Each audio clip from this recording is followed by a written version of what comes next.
안녕하세요. 슬기로운 스테이블 코인 생활입니다. 오늘 저희가 함께 분석해 볼 소식, 이거 정말 흥미롭습니다. 혹시 이런 생각 해보신 적 없으세요? 아, 디파이 수익률 좋다는데 너무 복잡해. 누가 그냥 알아서 다 해주고 나는 버튼만 누르면 안 되나? 하는 생각이요. 하하, 그거 아마 거의 모든 분들이 한 번쯤은 해봤을 생각일걸요?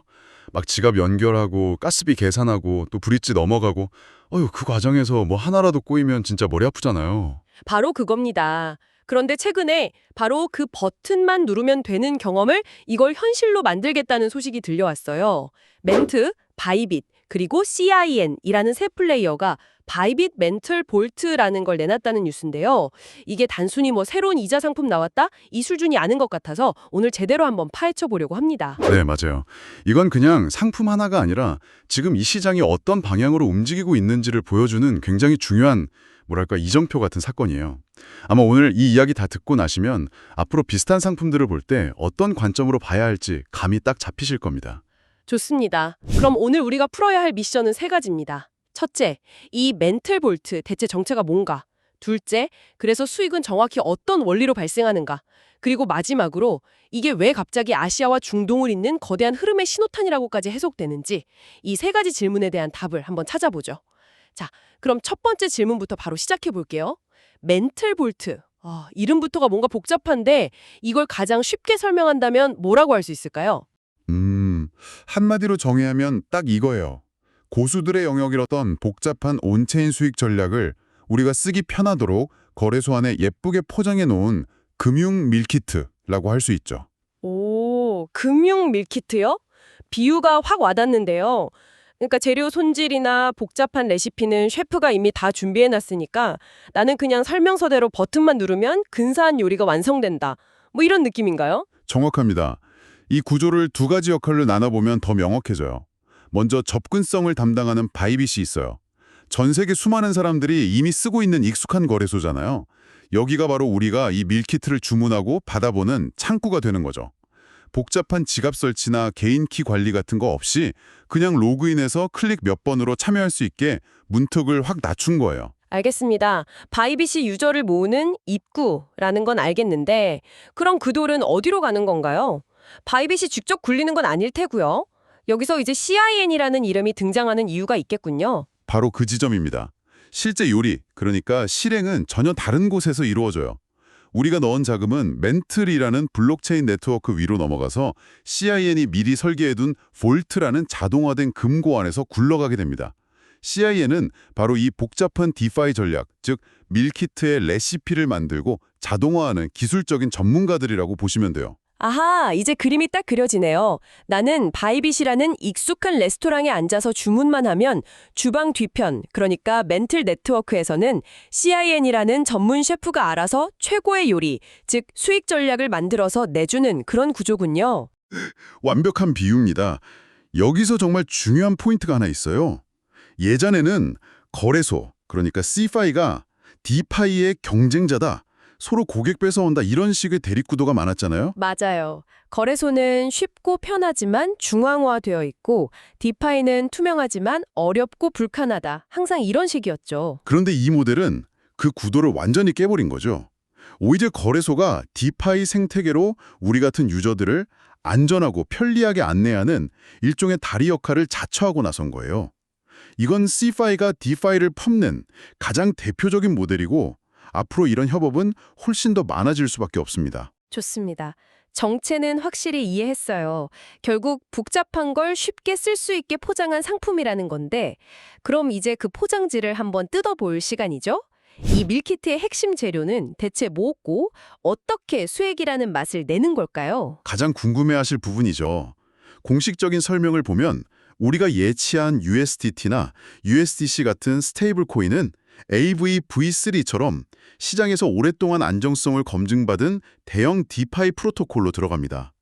여기서 크게 세 가지 종류의 수익이 발생해요. 세 가지 수익원이요? 네, 첫째는 가장 기본적이고 직관적인 대출 이자예요.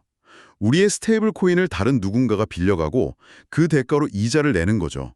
뭐 은행 예금 이자랑 원리는 똑같습니다. 아, 그건 쉽네요. 둘째는 스테이킹 보상. 특정 자산을 예치해서 네트워크 안정성에 기여한 대가로 받는 보상이고요. 그리고 마지막 세 번째가 중요한데 바로 프로토콜 자체 인센티브예요. 프로토콜 인센티브? 그건 좀 생소한데요. 마트에서 우리 매장에 물건 많이 맡겨주시면 추가 포인트 드릴게요. 뭐 이런 거랑 비슷한 건가요? 아하, 네, 아주 적절한 비유예요. ABV 같은 대형 프로토콜들도 더 많은 자금, 즉 유동성을 유치하려고 자신들의 서비스를 이용하는 사람들한테 자체 토큰 같은 걸로 추가 보상을 막 뿌리거든요. 이 세 가지 수익원이 합쳐져서 최종 수익률이 만들어지는 구조죠. 대출 이자, 스테이킹 보상, 추가 인센티브. 알겠습니다. 근데 여기서 끝이 아니죠. 이 모든 수익을 그냥 쌓아두는 게 아니라 자동으로 뭔가를 한다고 들었거든요. 맞아요. 이 볼트의 또 다른 핵심 기능이 바로 자동 복리 운영이에요. 수익이 발생할 때마다 그걸 사람이 직접 빼서 다시 투자하는 게 아니라 스마트 컨트랙트가 가장 효율적인 타이밍에 알아서 재투자를 계속해줍니다. 시간이 지날수록 눈덩이가 불어나는 속도가 달라지는 장기 투자에서 굉장히 강력한 무기죠. 자, 그런데 여기서 많은 분들이 가장 궁금해하면서도 헷갈려하는 단어가 등장합니다. 바로 시장 중립, 마켓 뉴트럴 전략이라는 건데요. 이거 시장이 오르든 내리든 상관없이 안전하다는 뜻으로 받아들여도 되는 건가요? 너무 좋아 보여서 오히려 좀 의심이 드는데요. 아주 중요한 질문이고 여기서 오해하면 절대 안 됩니다. 결론부터 말씀드리면 시장 중립은 무위험과 전혀 다른 말이에요. 시장 중립 전략의 진짜 의미는 비트코인 가격이 오를지 내릴지 그 방향성에 베팅하지 않겠다는 뜻입니다. 방향에 베팅을 안 하는데 어떻게 돈을 벌죠? 결국 시장 중립 전략의 핵심은요. 시장의 열기와 방향을 분리하는 거예요. 시장 참여자들이 많아지고 거래가 활발해지는 열기 쪽에서는 대출 수요도 늘고 거래 수수료도 많이 발생하잖아요. 바로 이런 시장의 활동량 자체에서 발생하는 구조적인 수익을 챙기는 거죠. 하지만 그 열기가 상승이든 하락이든 한쪽 방향으로 쏠릴 때 발생하는 직접적인 가격 변동 위험에서는 한 발짝 비켜서 있겠다. 바로 이런 전략입니다. 아, 그러니까 시장이라는 운동장에서 선수들이 경기를 격렬하게 할수록 입장료 수익, 즉 수수료나 이자가 늘어나니까 그걸 챙기는 거고 어느 팀이 이길지, 즉 가격이 오를지 내릴지에 돈을 거는 도박은 하지 않겠다. 이런 거군요. 정확합니다. 하지만 여기서 반드시 기억해야 할 게 있어요. 아무리 방향성에 베팅하지 않는다고 해도 운동장 자체가 무너지거나 예상치 못한 규칙 변경이 생기는 위험은 언제나 존재하거든요. 그래서 제가 다시 한번 강조하지만 시장 중립이 무위험을 의미하는 것은 절대 아닙니다. 이 전략에 숨어있는 구체적인 리스크들은 저희가 뒤에서 6가지 체크리스트로 아주 꼼꼼하게 짚어드릴 테니까요. 그 부분은 꼭 집중해서 들어주셔야 합니다. 네, 그 수익 구조는 이해가 되네요. 그런데 발표 자료를 보면서 정말 의외였던 게 갑자기 두바이, UAE 얘기가 나온다는 점이었어요. 그냥 평범한 상품 출시인데 왜 하필 그 지역을 콕 집어서 언급했을까요? 뭔가 다른 의도가 숨어 있는 것 같습니다. 네, 바로 그 지점이 이 사건을 단순한 상품 출시 이상으로 보게 만드는 핵심 단서입니다. 저는 이걸 아시아와 중동을 잇는 스테이블 코인 자본 고속도로가 놓이는 신호탄으로 보고 있어요. 자본 고속도로요? 와, 스케일이 엄청나네요. 근데 한편으로는 너무 거창한 해석은 아닐까요? 어쩌면 그냥 바이빗과 멘틀이 마케팅 차원에서 요즘 뜨는 중동 시장을 겨냥해서 내놓은 포장일 수도 있지 않습니까? 이게 정말 거대한 자금 유통 구조의 시작? 이라고 볼 근거가 더 있을까요? 좋은 지적입니다. 충분히 그렇게 생각할 수 있죠. 하지만 이걸 2가지 큰 흐름과 연결해보면 단순한 마케팅 이상의 의미가 보이기 시작해요. 첫 번째 축은 스테이블 코인의 실사용이에요. 지금 중동, 특히 UAE에서는 스테이블 코인이 더 이상 트레이딩용 자산이 아니거든요.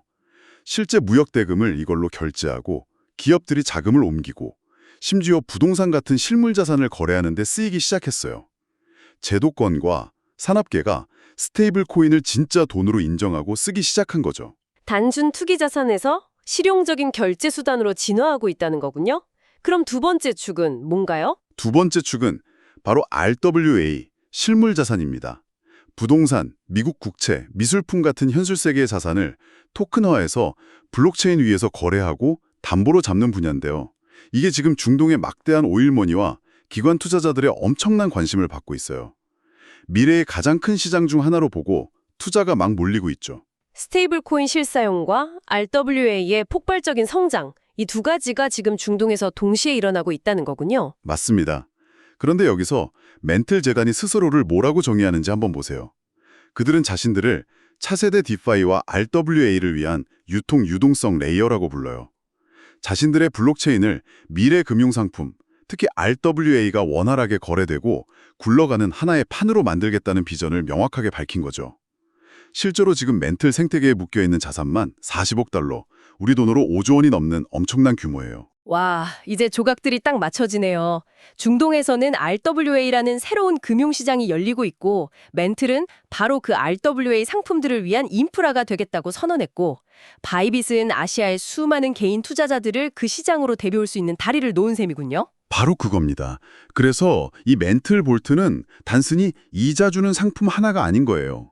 이건 아시아 거래소에 있는 우리들의 자금이 바이빗이라는 다리를 건너 중동이라는 새로운 금융 허브를 거점으로 멘틀이라는 온체인 RWA 디파이 고속도로 위로 올라타는 거대한 자금 이동의 첫 번째 테스트 케이스라고 볼 수 있는 거죠. 와, 그렇게 보니까 스케일이 전혀 다르게 느껴지네요. 이제 이 상품의 구조와 그 뒤에 숨은 큰 그림까지는 이해했습니다. 그럼 이제 가장 현실적인 부분으로 돌아와 보죠. 모두가 가장 궁금해할 질문. 그래서 이거 안전한가? 투자할 만한가? 여기에 답하려면 수익률만큼, 아니 그보다 더 중요한 리스크를 알아야 합니다. 지금부터 이 상품에 투자하기 전에 반드시 스스로에게 물어봐야 할 6가지 리스크 체크리스트를 하나씩 짚어보겠습니다. 네, 가장 중요한 파트입니다. 첫 번째, 스마트 컨트랙트 리스크입니다. AVV3처럼 아무리 오랫동안 검증된 프로토콜이라도 그 코드는 결국 사람이 짠 거예요. 버그가 있을 수도 있고 해커가 파고들 취약점이 발견될 수도 있습니다. 아, 그 코드는 법이다의 무서움이죠. 타이타닉호도 절대 가라앉지 않을 빼라고 했었으니까요. 100% 안전은 없다는 걸 기억해야겠네요. 그렇죠. 두 번째는 스테이블 코인 자체의 리스크입니다. 우리는 USDT나 USDC가 항상 1달러라고 믿고 쓰지만 이게 깨지는 디패깅 위험이 0은 아니거든요. 발생 확률은 낮지만 만약 터지면 내 자산 가치가 순식간에 사라질 수 있는 충격이 아주 큰 리스크죠. 우리 모두 테라루나 사태를 통해 그 공포를 뼈저리게 경험했죠. USDT나 USDC는 구조가 다르다고는 하지만 그 트라우마는 쉽게 사라지지 않는 것 같아요. 맞습니다. 그래서 항상 염두에 둬야 하고요. 세 번째는 아까 잠깐 얘기했던 전략 리스크, 즉 시장 중립의 함정입니다.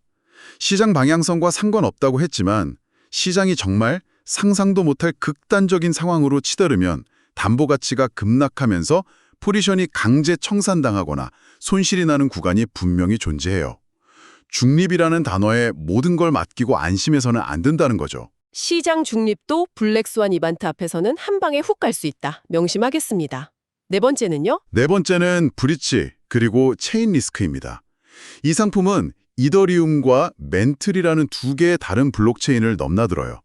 이때 돈을 옮겨주는 브리지라는 기술이 쓰이는데 여기가 바로 해커들의 주된 공격 목표 중 하나입니다. 맞아요. 요즘 들려오는 해킹 소식의 상당수가 이 브릿지에서 터지는 것 같아요. 블록체인 사이를 오가는 길이 아직은 좀 위험한 비포장도로 같다는 느낌이네요. 그런 측면이 분명히 있죠. 다섯 번째는 의외로 많은 분들이 놓치시는 유동성 및 출금 리스크입니다. 언제든 출금 가능이라고 쓰여 있어도 시장이 불안해져서 모두가 동시에 돈을 빼려고 몰리면 처리가 지연될 수 있어요. 디파이판에서 벌어지는 일종의 뱅크런 상황이죠. 내 돈이 즉시 인출되지 않을 수도 있다는 가능성을 알아야 합니다. 마지막 6번째 리스크네요. 이건 가장 근본적인 문제일 수도 있겠어요. 네, 마지막은 거래소, 즉 커스터디와 규정 리스크입니다. 결국 우리는 바이빗이라는 중앙화된 회사를 통해 이 서비스를 이용하는 거잖아요. 그 말은 바이빗의 서비스 약관, 특정 국가에 대한 서비스 중단 가능성, KYC 같은 규제 정책 변경에 항상 영향을 받는다는 뜻입니다. Not your keys, not your coins라는 격언처럼 내 자산의 최종 통제권이 거래소에 있다는 사실을 잊으면 안 됩니다. 스마트 컨트랙, 스테이블 코인, 전략, 브릿지, 유동성, 그리고 거래소 리스크까지 정말 꼼꼼하게 짚어주셨네요. 어떤 금융상품이든 빛이 있으면 그림자가 있다는 걸 다시 한번 느끼게 됩니다. 자, 오늘 정말 깊은 이야기를 나눠봤는데요. 이 모든 논의의 핵심을 한 문장으로 정리한다면 뭘까요? 멘틀 볼트는 과거의 소수의 전문가들만 아름아름하던 비밀스러운 고수익 전략이 이제는 누구나 쓸 수 있는 대중적인 금융상품으로 재탄생하는 시대가 왔음을 보여주는 아주 상징적인 사건이라고 정리할 수 있겠습니다. 비밀 과외가 정규 과목이 되는 느낌이네요. 저도 오늘 이야기를 나누면서 그런 흐름을 명확하게 느낄 수 있었습니다. 마지막으로 이 방송을 듣고 계신 분들께 해주고 싶은 말이 있다면요. 앞으로 이런 상품들은 비교도 안 될 만큼 더 많이, 더 정교하게 쏟아져 나올 거예요. 이제 우리는 단순히 수익률 몇 프로라는 숫자만 보고 투자하는 시대를 지나고 있습니다.